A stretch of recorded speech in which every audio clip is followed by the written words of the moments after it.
Guten Tag, Frau und Mädchen. Was ist los?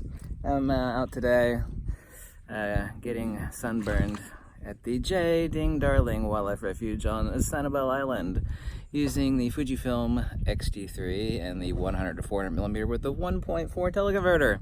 I get email questions all the time, and I actually posted this information in my free book, which you can download in the link below, Fujifilm Tricks and Tips.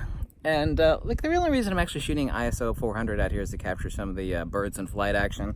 Otherwise, I'd be shooting at ISO 200. But the one thing nobody ever does is they never take their camera OIS switch off. You see there's this little switch on the side of the lens, several Fujifilm lenses, that says OIS off and on. Now, people think, well, that's a great thing, especially at telephoto, but the actual thing that removes shake is itself also a shaking mechanism. And last I looked, shake is shake is shake is shake. And shake is the exact same thing as shake. And when you're actually shooting at shutter speeds at 1/500th of a second or above, you really shouldn't have the optical image stabilization on. And it's like, well, you know, I zoomed out to 400 millimeters with this lens, taking pictures of birds from afar. I have an issue with hand holding. There's this neat little invention called a monopod. Monopod. Yeah. Most people that think they need a tripod don't need a tripod, by the way. That's the other tip and trick, because I'll see people out here in bright sunlight and I'll come up to them once in a rare while, even though it's slightly weird. Why do you get a tripod for? Why do you get a tripod? Well, I got monopod. There's this new invention called a monopod. Not a new invention at all.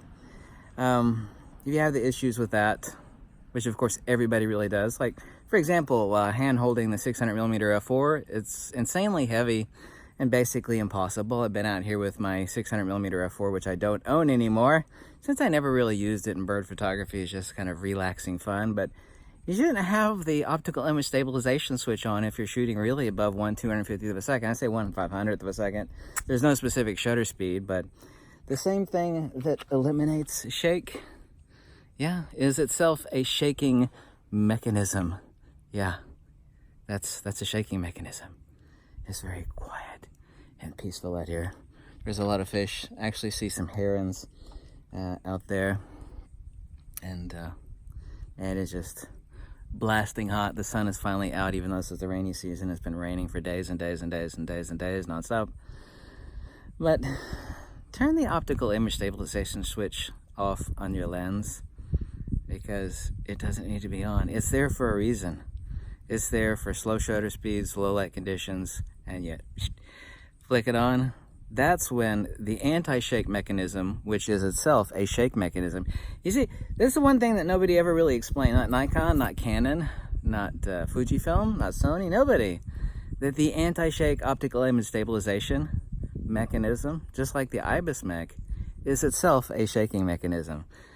Yeah, paradoxical? Not really. The anti-shake mechanism is itself a shake mechanism, and you're using OIS at higher shutter speeds, your images will come out blurry, because I get emails all the time. It was like, I bought that 100 to 400 millimeter Fujifilm lens, and my images are all coming out blurry. I think the lens is shaky. He says, well, I see here you're shooting at 1/2000th of a second. Yeah. I was shooting that bird in the tree. ISO 200, 400, something like that. It's like, why did you have optical image stabilization on? Did you? Yeah, I did. Turn it off.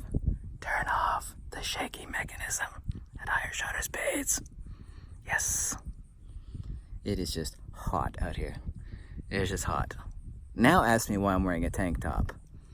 Why I'm wearing a tank top? Because it is hot out here. Oh, shh. Don't scare the wildlife. Don't scare the wildlife.